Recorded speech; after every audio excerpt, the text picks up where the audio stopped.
Fly fishing from a paddleboard is something I thought about since the first time I saw one. Although my affliction for catching fish had waned, I couldn't help but envision stealthy approaches to remote spots and the promise of untouched water. Glade Run Lake seemed like the perfect place to start. At dawn, I paddled out past the tops of trees that were like periscopes to a changing world. What was once a young forest was now an underwater labyrinth of branches and sunken timber. Perfect shelter for the bass that are said to be thriving there. After more than a decade devoted to paddling, the cork grip felt only vaguely familiar in my hand. At one time, the rod was an extension of my arm. I could telegraph a fly with accuracy that reflected my obsession. Now, it projected through the carbon fiber of the paddle, guiding my board across the lake. Not enough to entice any takers aside from a few tiny sunfish.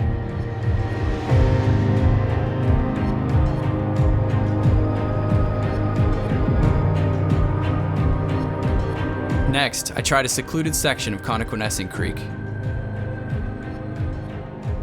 I prowled every pool and riffle, casting tight to the banks as I drifted downstream.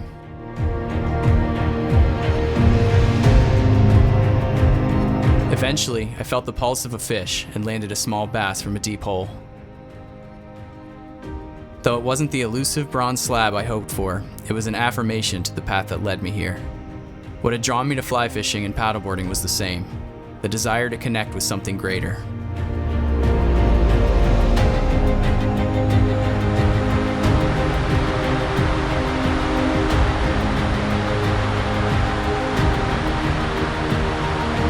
Not far downstream, the canyon walls began to rise and the current quickened.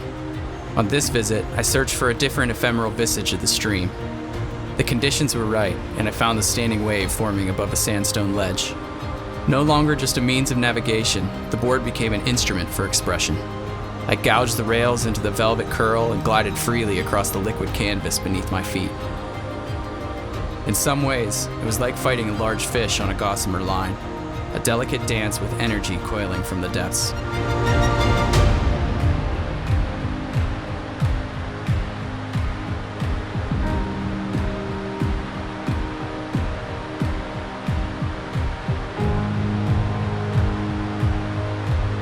In A River Runs Through It and Other Stories, Norman MacLean wrote, "One of life's quiet excitements is to stand somewhat apart from yourself and watch yourself softly becoming the author of something beautiful, even if it is only a floating ash. It's an experience shared by fly fishers casting a beautiful arc of line, and river surfers carving a perfect turn."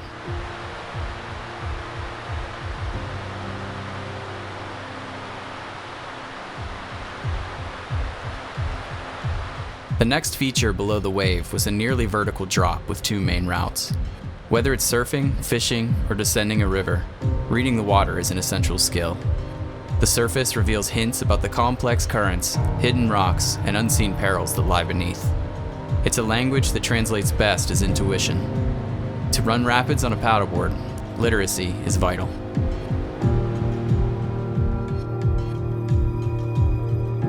When the fall rain subsided, I headed to the familiar waters of Lake Arthur and Moraine State Park. Accompanied by friends, we celebrated the grandeur of autumn leaves and migrations passing above.